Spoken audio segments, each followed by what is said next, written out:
Despite his promiscuous behavior, Doc Holliday had great contributions to his society in regards to his work in dentistry and his efforts to assist lawman Wyatt Earp in the battles of the West.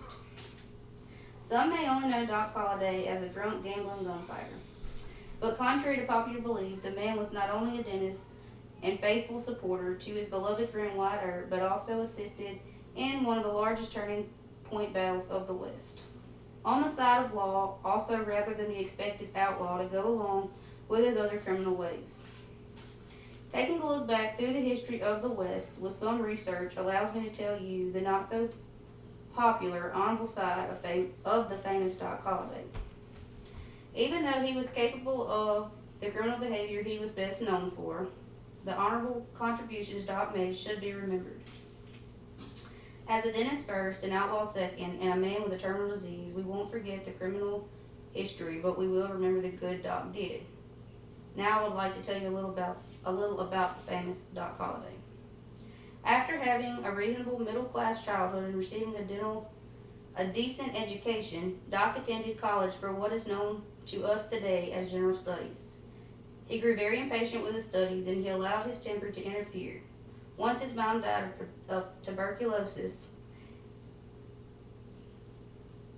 in September 1866, he decided to attend college again. He graduated near top of his class from a college of dental surgery. He first practiced in Atlanta. According to the Old West Deadly Doctor by Roger McGraw, supposedly there was a woman who died at age 102 in the year 1967 who still had a gold crown on her molar Doc fabricated for her. While he was a skilled dentist, the famous Doc Holliday was forced to give up practicing for some time because of a cough that occurred due to his recent diagnosis of tuberculosis. The doctor who gave him the news of his terminal disease suggested he move to a drier climate. This led Doc to settle in Texas, where he attempted to open another dental practice, but he still ended up having to let dentistry go altogether when his cough would not subside. Aside from the good he did for people's oral needs, Doc was an outlaw. He became obsessed with gambling, he was an expert at cards and could read the deck, and he took up gunfighting as well in the year 1877, after moving to Texas. Doc met lawman Wyatt Earp, and they became best friends, not knowing they would later side together in one of the most famous gunfights we still remember today, the gunfight at the OK Corral. The fight at the OK Corral was a large turning point in the Battle of the West. After the battle, Doc left Texas with Big Nose Kate. Her name ironically came from her behavior, not her physical appearance. Kate was Hungarian and lived the nightlife in saloons, which put her and Doc together perfectly. Sadly, she left Doc sometime later to go back to the nightlife during the time when he slacked off.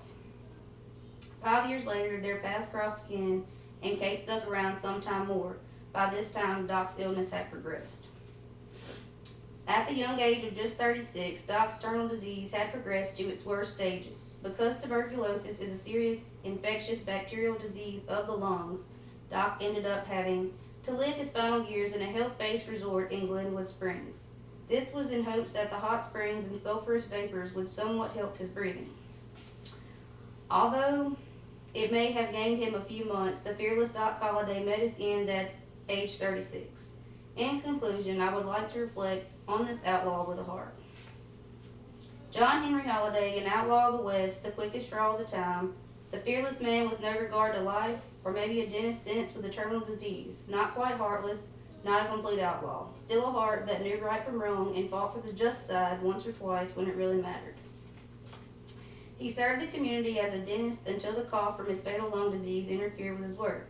Doc is mostly remembered as a gunfighter of the Wild West, but was involved in the right side of a major part of the Western history. Just as Doc found the will to push through the devastation of his terminal disease and temptation to turn completely vile, still trying to hold on to that human compassion, so should we all.